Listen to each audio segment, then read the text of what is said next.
Hello, I'm Sophie Chadwick. And I'm Lucy Connolly. Coming up on today's show. On International Women's Day, we celebrate all things female. We speak to the only female Manchester mayoral candidate. And we're joined by a team of Salford students who won an award at the Manchester Film Festival.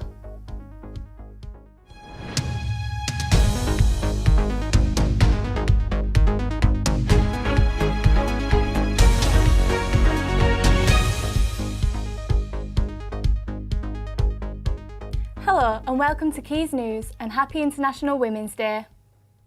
It's a day that has been celebrated globally since the early 1900s, and Manchester has certainly pulled out all the stops for this year.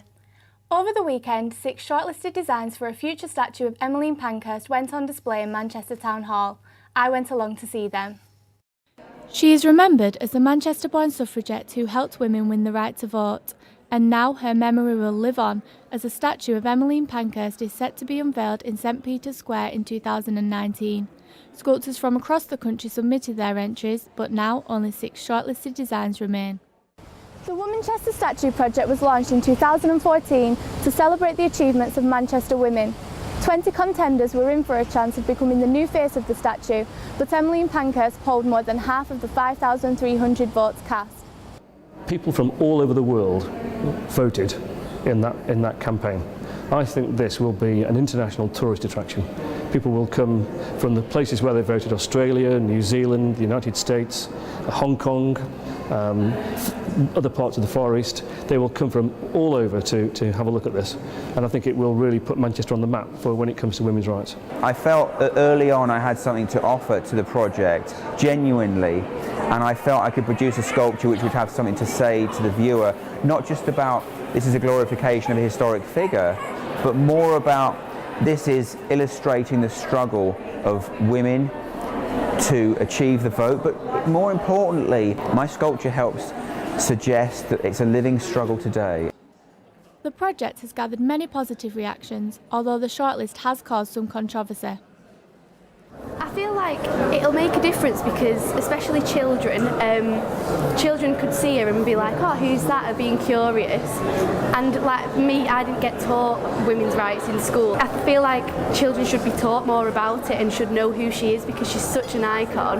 It's really important that we have a woman represented in Manchester with a statue and that we honour her. She's such an amazing, important figure in history, and that we should be really proud of her and show her off. I'm a little bit disappointed that there wasn't a woman-only shortlist for the artists, really. I suppose because it's about feminism and it's about how women haven't had a voice, and I still feel we don't have a voice. I've got a young daughter who's 22. She finds it difficult to make herself heard, and so do I sometimes at 54. The maquettes will be auctioned at a fundraising dinner tomorrow night before the winner is announced next week. Lucy Connolly, Quays News. Philip Hammond has announced his first budget this afternoon. The Chancellor says the budget provides a strong, stable platform for Brexit. Economic growth for 2017 has now been forecast at 2%. Other main announcements included plans to increase spending on social care and tackling violence against women. This is expected to be the last budget announced before the government trigger Article 50. Now, in the third of our mayoral's candidate series, our reporter Sapphire Beamish spoke to the only female candidate, Jane Brophy, who is running for the Liberal Democrats. Well, I grew up in Manchester. I care about Manchester. I brought my family up here and I worked here in the NHS for most of my professional life. So I think I've got a real message to tap into the pulse of Greater Manchester, to build up on the strong links we have with the European Union, to make sure we don't go for a hard Brexit, that we get the best deal for Greater Manchester, we get the best deal for young people, and moving forward we actually keep those strong links with the European Union. Also on the environment as well, I'm campaigning against the spatial framework, but I do want to see affordable housing for young people so they can get on the right housing ladder. We have seen a rise in homelessness in Greater Manchester. I don't think the answer is just to throw money at the problem, although obviously resources will help. My answer to tackle the homelessness issue is to find out what it is that's making people homeless. So Andy Burnham has pledged to make 16 to 18-year-old bus passes free. Would that be something you'd be interested in doing? public transport is the main thing the Mayor can really influence, and I really want to make the best for that. I think, yeah, for free transport for young people, definitely, that's a really good thing to have. But in addition to that, we also need to make sure we've got the infrastructure right for transport. So my party, we want to make sure we build the circular kind of orbital Metrolink link. We want to have double length trams. We want to make sure there's integration between all the services, so you can get on a bus, you can get on a tram, you can use the train, and you can have like transport for a whole hour using any of those systems. I believe I'm the only female candidate, so that's quite an exciting opportunity to represent more than half of the population. I think a woman really needs to speak to the people of Greater Manchester, and I'm hoping I'll be that person. Last week, the government issued new guidelines on teaching compulsory sex education across all schools. Our reporter Kimberly Brown went to find out more. Last week, the government announced that in England, sex and relationships education was to be made compulsory in all schools. Education Secretary Justine Greening said that all children aged 4 and above will be taught about safe and healthy relationships. At an appropriate age, children will also be taught about sex. Kerry Cabin runs SRE workshops for young people. The aim of the organisation is to equip as many young people as possible with the skills and knowledge to be able to have healthy relationships, to keep themselves and each other safe. With cyberbullying, sexting and sexual harassment, children are at risk now more than ever. The Department for Education, the DFE, say that age-appropriate lessons will be put in place. You're not going to teach the same thing to a 4-year-old that you teach to a 16-year-old. It's down to the parent to tell them about that kind of thing when they're ready. I understand why they're doing it, yeah. Children do need to learn, especially in the generation that we live in now. Be nice and friendly for online safety. I think it's important for children to know about healthy relationships, the impact of like the internet and things being online. I would just run away and I'll tell my teacher. Never bring that into a 4-year-old, not even my 8-year-old would know anything about that. So while everyone agrees that children need to be protected, opinions on exactly what should be taught, at what age, and by who are clearly divided. I asked the NSPCC. A spokesperson said, after years of urging government to drag sex education into the 21st century, it seems that ministers have finally listened and young people will now have a place to learn about sexting, consent and healthy relationships. This could be a bold step forward. Kimberly Brown, Quays News. And now over to Jake with the latest sporting news. Thanks, Sophie. Let's start with the news that the number of women getting top jobs at UK sporting bodies has fallen. The Women in Sport survey found that less than half of Britain's 68 sporting bodies will meet new government guidelines, which state that each organisation's board must be at least 30% women. In fact, 9 of the sporting bodies have no women in senior leadership roles at all. The new Code of Governance will come into effect on the 1st of April, and each sport will be given their own deadline to meet the requirements. Now, on International Women's Day, our reporter Abigail Withy went to catch up with the university women's football team during their training session ahead of varsity against Chester. Salford University women's football team are getting ready and limbering up for their varsity match against Chester, which takes place in just a few weeks' time.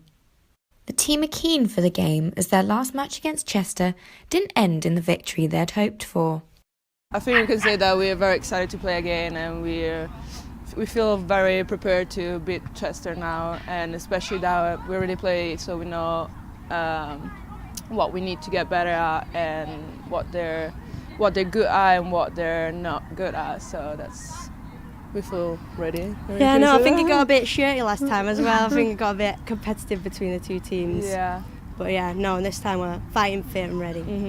The team are preparing for the game with new additions to their Monday night training sessions. We are adding more fitness, strength and conditioning to get ready for varsity. Yeah, we've been doing mainly possession games, working in teams of like 3 or 4, working in little squares and then going into matches, doing some set pieces as well, like corners and throw-ins, different opportunities that we can have. in there. After seeing the team in action and speaking to some of the players, it looks like this varsity match will definitely be one to watch. Abigail Withy, Quays News. That's it from Sport for today, but follow at Quays News Sport on Twitter for all the latest updates. Thanks, Jake. Now with varsity coming up, hype is building about all of the different sporting events. But what can you do if you're not into sport? Ed Tyler and Dylan Childs went to test out a new unofficial varsity challenge. We thought varsity shouldn't just be for sport. So we decided we'd come here to shoot a sports bar and Printworks, have a go at their food challenge. For Dylan, the metre-long hot dog challenge. 4 smoked hot dogs in a metre-long baguette with fries. And for Ed, the burger stack challenge.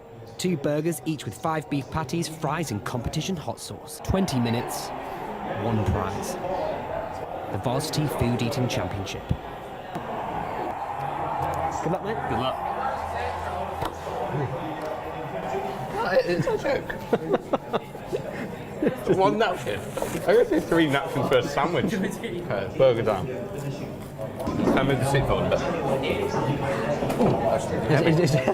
It's a fixed table. Oh, it's gone further away, I'm sure. As we got fatter, like, Dear, oh dear. push the table away.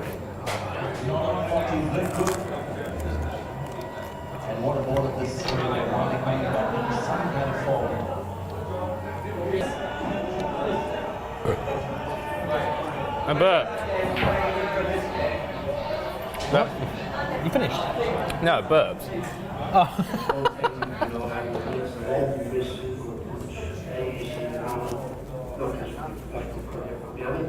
I'm not giving up. You're not? I'm out. So, No. throwing the towel in. I can't get hammed up. I came in with high hopes, talked a big game, but honestly, the bread just really killed me. I'm in a lot of pain. And as Dylan said before, I'm not too sure anymore why we did that. Now, with all the entertainment news, here's Jamie. Thanks, Lucy. This weekend sees the start of a series of events leading up to the 100-year anniversary of women winning the right to vote. A number of feminist exhibitions at the People's History Museum, a documentary on pioneering 80s queer punks rebels, Rebel Dykes, and numerous panels and talks around Greater Manchester are all taking place. One event is a play called Borderland, and our reporter Joanna Hickson got a sneak preview ahead of its launch tomorrow. Today is International Women's Day, and all across Manchester, events are taking place to celebrate as part of the Wonder Women Festival 2017. One such event is by Public Burning Theatre, a play called Borderland, which tells the story of 2 young girls. I went to Oldham to find out more. Boxing's so easy. Get up and hit me. Right in the face. I'm not going to hit you, Taylor. I know you're not going to hit me. You're going to try and hit me. I don't even want to hit you. It's a show about 2 young women in Oldham through the last 15 years. And it's a sort of love story. And it's a play about the intersection of race and religion and sexuality and all the things that people don't really want to talk about. So the play Borderland, it's set early noughties, 2002, just after the Oldham riots. There was a sort of succession of riots in the north of England around that time between sort of white working class and Muslim communities. And I guess one of the themes of the play, I feel, is what becomes of the working class when they're not working. Who do they blame, and what do they do? I didn't experience the riots of 2002 or anything like that, and when I was hearing about it and hearing about the names that if I lived here they would have called me, it's really threw me back. I was just felt being brown, that's one thing in life that I can't choose. And so sort of having that in the back of my knowledge and trying to portray a girl in that situation, I think found that the hardest. So I had to sort of relearn everything. Yeah, I think it's a really interesting question in theatre when there's female parts, and you think, well, do we talk about them as female characters? And it's interesting that this is a female character, or do we just talk about them as characters? It's nice. They both have a little bit of nous. And which is good, and they swear a lot. Borderland is at the Oldham Coliseum Theatre on the 9th and 10th of March. Joanna Hickson, Quays News. Meanwhile, last weekend was the Manchester International Film Festival, and one of the films shown was Be Myself, which won the festival's 48-hour film challenge. Not only do we have the winners in the studio, but they're from this university. Here with us now is the short's director, Ellie Lightowler, and its star, Becca King. So guys, where did you come up with the idea? Yeah, we were set a brief basically that we had to create a less than 5-minute piece in 48 hours. That had to include stars, a lead female role, which was Becca, and the quote, "Be who you are, say how you feel." Those who mind don't matter, and those who matter don't mind. So what challenges did you face making a whole short in 48 hours? Quite a lot. I mean, we had about 5 hours sleep, if that, within the 2 days of shooting, and ourselves were actually documenting the festival as well, and another member of the team was actually at work, so I think we did it within about, I think it was 46 hours? Yeah, something like that. So you had 2 hours to spare on that? Yeah, just about. And I believe like some of you were actually filming the awards when it got announced? Yeah, us two and his cam-up Robin, we were all filming the awards, and we just kind of had to leave the boom pole, leave the camera there and just go collect the award. And it took us about 10 seconds to realise what had actually happened, because she was looking through the viewfinder of the camera. I was sitting behind doing the lighting. We couldn't really see what was going on. And then all of a sudden we just heard our name announced. We were like, wait, what? So it was a bit strange. So no big massive speech or anything like that? I mean, you had a bit of a speech, didn't you? I had it was just a shambles, to be quite honest, because I wasn't expecting it. I was on 5 hours sleep, and I just kind of like, oh my God, thank you. I was shaking. It was a mess, an absolute mess, so I apologise for that. So any plans to enter any more festivals? We're thinking of possibly entering Manchester Film Fest next year, but under the student application instead of the 48-hour. Obviously, we haven't come up with the idea yet. It's a bit of a far away, but yeah, we're thinking of entering that one. Okay, cool. Well, good luck, guys, and for the future, and you can find the film on YouTube. And now we'll go back to our presenters. Thanks, Jamie. Now, if you're a tech genius, or does the thought of trying an iPad fill you with dread? Well, if you fall into the latter, then it might be time for you to move to Rochdale. James Diamond explains. Rochdale Council hosted its 3rd annual digital festival on Saturday, offering lessons on how to better use your mobiles or tablets, how to stay safe online, and advice on how to get work in the digital industry. There can be little doubt that today we're living in an increasingly digital age, so it's no surprise that events like this one are becoming more and more common. With that in mind, I spoke to one of the organisers of today's event to ask them why they think it's so important. They're really important because it's about kind of normalising using technology. So people might think because they can't use a certain device, they sometimes have a fixed mindset about that and they think, well, that's it, I'm stuck, I'm not going to catch up. But actually it's really easy to catch up with these things and to just try them out. Later on, I caught up with Carl Parr from High Tech Oldies. I asked him why he got involved in the digital industry. We found out that computer literacy, IT literacy was pretty poor, especially for those over the age of 50. And the idea was basically to try and improve that. And have you heard any stories from people who have come onto your courses of occasions when they've been victims of online fraud or crime or anything like that? Speaking to about half a dozen of the people in the group, at least 3 of them had been scammed quite badly. One chap was scammed so much on an online fraud, the best part of £3,000. So we've heard one side of the story. I found out what visitors thought too. I mean, I'm hopeless at using my phone for a start off, and I've just been to a lady there and she's put me right. How important do you think events like this are in helping people like yourself to actually get to grips with the digital age? I think they're very important. It's very important. There should be more of this, where people can just walk in and ask questions. You might not think of Rochdale as a hub for technology, but if the council has anything to say about it, that might just change. James Diamond, Quays News. More from us today. You can read our latest news online at quaysnews.net. Or you can follow us on Twitter at Quays News. Thank you for watching. Goodbye. Goodbye.